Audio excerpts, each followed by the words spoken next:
মনি, বেতন পাইছিস? হ্যাঁ আব্বু, আমিও পাইছি। পুরো 7,000 টাকা বেতন পাইছি।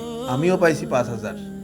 এখন বাড়িতে গিয়ে ঘর ভাড়া দেব, বিদ্যুৎ বিল দেব, আর দোকানের বাকি টাকা দেব। তুমি ঠিকই বলেছ আব্বু, চলো যাই।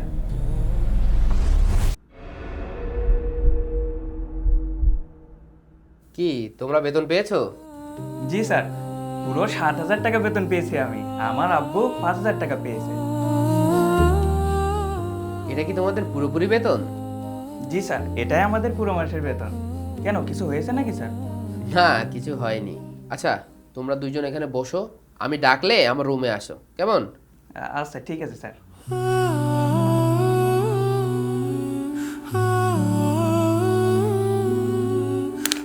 কি হয়েছে আব্বু, বুঝলাম না তো। আচ্ছা বস দেখি কখন ডাকে। কি ব্যাপার, 22,000 আর 12,000, বিষয়টা তো বুঝলাম না।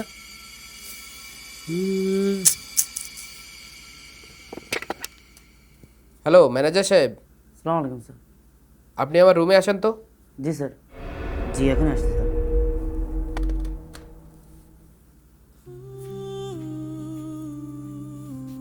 আসসালামু আলাইকুম স্যার, আমাকে ডেকেছেন? ওয়ালাইকুম আসসালাম। হ্যাঁ ডেকেছি। ম্যানেজার সাহেব, আপনি কি এই মাসে সবার বেতন দিয়ে দিয়েছেন? জি স্যার, সবার বেতন দিয়ে দিয়েছি। সিকিউরিটি গার্ড আর ড্রাইভারের বেতনটাও কি ক্লিয়ার করেছেন? জি স্যার, ওদের পুরো মাসের বেতনই দিয়ে দিয়েছি। আচ্ছা, ওনাদের দুইজনের বেতন কত যেন? স্যার, সিকিউরিটি গার্ডের বেতন 10,000 টাকা, আর তার ছেলে ড্রাইভারের 12,000 টাকা।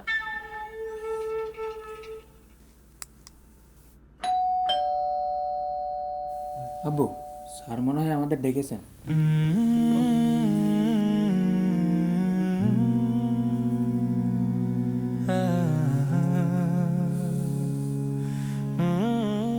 রফিক চাচা, আপনার বেতন কত? আমার বেতন 5,000 টাকা স্যার। আর তোমার? স্যার 7,000 টাকা বেতন। ম্যানেজার সাহেব, আপনি না বললেন যে একজনের 10,000 আর একজনের 12,000 টাকা? আসলে হয়েছে কি স্যার, এরা আমার কাছ থেকে অ্যাডভান্স বেতন নিয়ে রেখেছে। আমি আপনাকে বুঝিয়ে বলছি। এই আপনারা বাইরে যান তো। দাঁড়াও দাঁড়াও দাঁড়াও, যা বলার এদের দুইজনের সামনেই বলো। আর হ্যাঁ, আপনারা দুজন কি কোনো অগ্রিম পেমেন্ট নিয়েছেন? জি না স্যার, আমি কোনো অগ্রিম টাকা নিইনি। হ্যাঁ স্যার, এ পর্যন্ত কোনো অগ্রিম টাকা নেয়নি, আর তাছাড়া কোনো ছুটিও তো নেই না। আপনারা দুইজন কি জানেন যে আপনাদের বেতন কত? জি স্যার, আমার বেতন 5,000 টাকা আর ওর বেতন 7,000 টাকা। না রফিক মিয়া, আপনার বেতন 10,000 টাকা আর আপনার ছেলের বেতন 12,000 টাকা। আপনার লজ্জা করে না? এই গরিব মানুষ দুটো সারা মাস পরিশ্রম করে, আর আপনি তাদের বেতন থেকে 10,000 টাকা মাইনিং করেন, অথচ আপনি প্রতি মাসে আমার কাছ থেকে 22,000 টাকা কেড়ে নেন। ইয়ে মানে স্যার, আমি আপনাকে বলতেই চেয়েছিলাম, আর বাকি টাকাটাও আপনাকে ফেরত দিতে চেয়েছিলাম। কবে দিতেন? গত 6 মাস ধরে আপনি টাকা খেয়েই যাচ্ছেন, কই একবারও তো টাকা পয়সা কিছু দিলেন না, বা এই বিষয়ে তো কোনো কথা বললেন না। আসলে স্যার, এটা আমার একদমই মাথায় ছিল না, আর সারাদিন অফিসের যে চাপ, সব মিলিয়ে আমার মনে ছিল না স্যার। Sorry sir. ঠিক আছে, তাহলে আপনার বেতন থেকে 60,000 টাকা কেটে নিচ্ছি, কেটে ওনাদের দিয়ে দিই, আর 5,000 টাকা থাকছে ওইটা আপনি রেখে দিয়েন, তাহলে হিসেব তো ক্লিয়ার হয়ে গেল। স্যার, আমার সাথে এমন করবেন না স্যার, টাকাগুলো আমি খরচ করে ফেলেছি। স্যার, আমি এখানে একাই থাকি, আমার বেশ টাকা খরচ হয়। তাছাড়া আমার আবার গ্রামের বাসায়ও কিছু টাকা পাঠানো লাগে। স্যার, এবারের মতো আমার মাফ করে দেন স্যার। আপনার টাকার প্রয়োজন হয়, ওদের টাকার প্রয়োজন হয় না? আপনি প্রতি মাসে বেতন দেন 65,000 টাকা, আর ওরা দুইজন পায় 22,000 টাকা, তার ভিতর থেকেও 10,000 টাকা আপনি মাইনিং করেন। আপনার টাকার প্রয়োজন আছে, ওদের টাকার প্রয়োজন নেই না? তাদেরও তো খরচ করতে হয়। একবার ভাবুন তো, মাত্র 12,000 টাকায় কিভাবে সংসার চালাবে? স্যার, দয়া করে এবারের মতো আমার মাফ করে দিন স্যার। স্যার, আমি ওয়াদা করছি এমন ভুল আর আমি কোনোদিন করব না।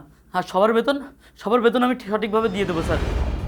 হ্যাঁ, ওনাকে তো তাহলে একটা সুযোগ দেওয়াই যায়। ভবিষ্যতে কিভাবে করবেন? আপনাকে তো আমি এই অফিসে আর রাখছি না, রাখলে আপনি আবারও এমন কাজ করবেন। তাই আমি চাই না আপনার মতন লোভী মানুষকে আমার অফিসে রাখতে। আপনি এখনই চলে যান, যান। না না স্যার, স্যার বোঝার চেষ্টা করুন স্যার। স্যার আমার পরিবার আছে, সংসার আছে, বৃদ্ধ মা বাবা স্যার। স্যার দয়া করুন স্যার।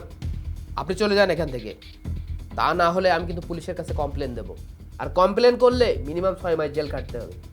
যান যান স্যার যান, আবার দাঁড়িয়ে আছে, যান।